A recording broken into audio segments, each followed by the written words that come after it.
It began with having much more paranoia than any child should have. What many people think is that this is a moral issue, not a medical one. I had 7 years of birthday presents and Christmas presents saved up. He had started to feel really badly. He called a psychiatrist, like, we can see you in January. I'm like, we can't wait till January. So literally he was like white knuckling it. It's like you can't come up for air. It's almost as if all your hopes and dreams just disappear. The emotions were just so overpowering. The only way I could release them was to scream and to yell and to smash glasses, and I could see the look of terror on my parents' faces. I was right here looking at that house and realizing that he would never be back here again.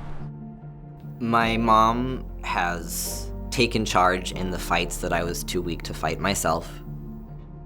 I would tell people that she died of cancer because that was respectable. She said, I feel better after months of just pure hell for her. If you had a friend or a loved one that could not see the light at the end of the tunnel, would you go sit with them in the dark?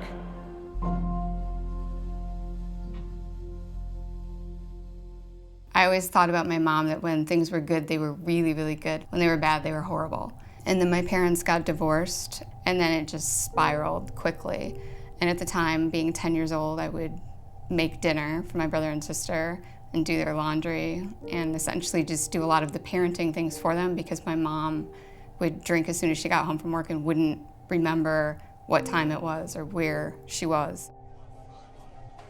What I really remember is sitting with my brother and sister in the emergency waiting room while they were pumping her stomach and making sure that my brother and sister were okay, but not really at that time understanding what could have happened.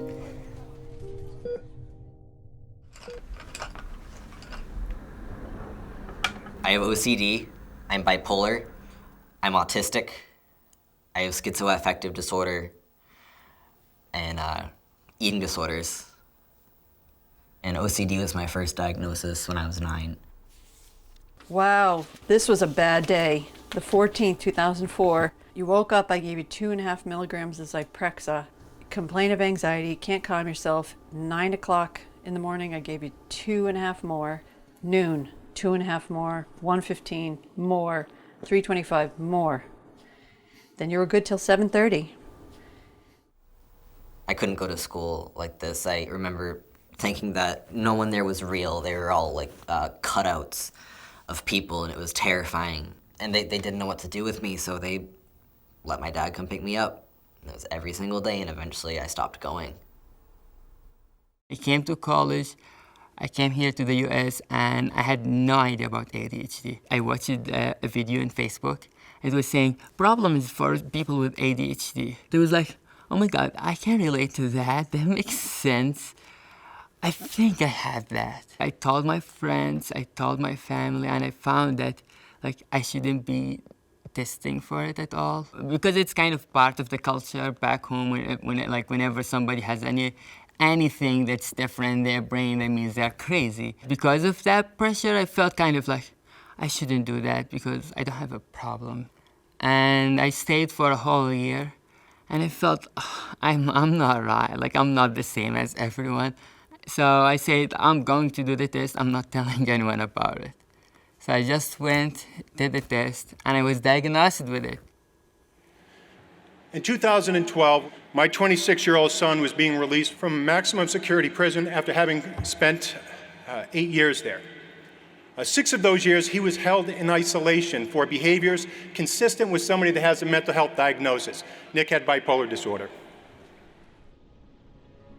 So this is him getting ready for first grade, teaching him how to decorate cakes and use frosting. So this is the kid that I see.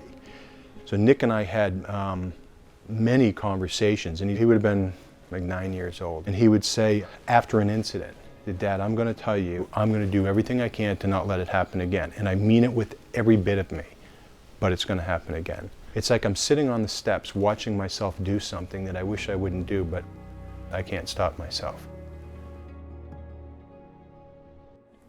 I brought this up from the basement. One of these is basically all I learned about special ed law in my spare time. And then I would go into the school and have meetings, and I fought to have him placed at this private therapeutic school. So that was months and months. And in the end, he ended up going to this school, which the school district has to pay for. So it's like 50 grand a year, plus transportation. So yeah, no wonder, I mean, they fought it. I don't blame them. I get it, but I had to fight too, so. So this professor says, today we are gonna talk about differential equations. And if I don't like differential equations, I would just start, I'm not with him at all. So I started thinking about math, why math is important in our lives. Why did he study math? How he thinks, how he looks into everybody's eyes. That's a skill, actually. Did he take speech classes? I think I should go to my phone, and there might be some courses I can learn about. And then I start using my phone for half an hour. And then I think I should focus on the lecture.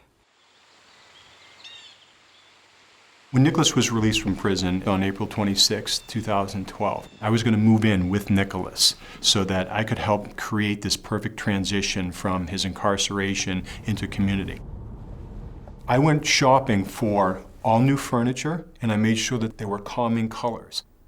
The last time I met with Nick's reintegration folks, I said, when this is all done, I'm going to come back and we're going to write a book so we can teach other people how to do this so that we stop incarcerating these group of people. I think on paper, I'm fairly successful. I have a good career and a good family and dear friends and all that stuff. But I have struggled for years and was diagnosed with depression and anxiety. I have to believe that there will be a lot of people who, I've worked with for years that would be shocked to know how difficult it is to live in my head. My depression, my dealing with depression is 4 years old. So the first thing we did is ripped up all of this siding. This is all brand new. In fact, Nicholas did that entire side by himself.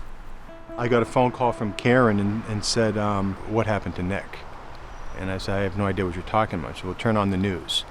So Nicholas had been rearrested right up the street where he was working. When it fell apart, I didn't have a plan for it to fall apart. But when it did, tomorrow, I couldn't see the value in waiting for tomorrow. So I made a hotline call standing right here to the VA, and I called their suicide hotline over in Hyannis. That's what kind of made me think harder that, holy shit, I'm in trouble here. She very much felt like she was helping us by taking her own life. I think she just could not see a path to a healthier way. The really difficult part for me to tell you is that there was absolutely some relief because she was just miserable. And it was exhausting trying to parent her, but I made this in my mind that she had chosen that instead of me, which then over the years has translated into I am never going to be good enough for anything. And so I'm not smart enough, I'm not pretty enough, I'm not thin enough, I'm not funny enough.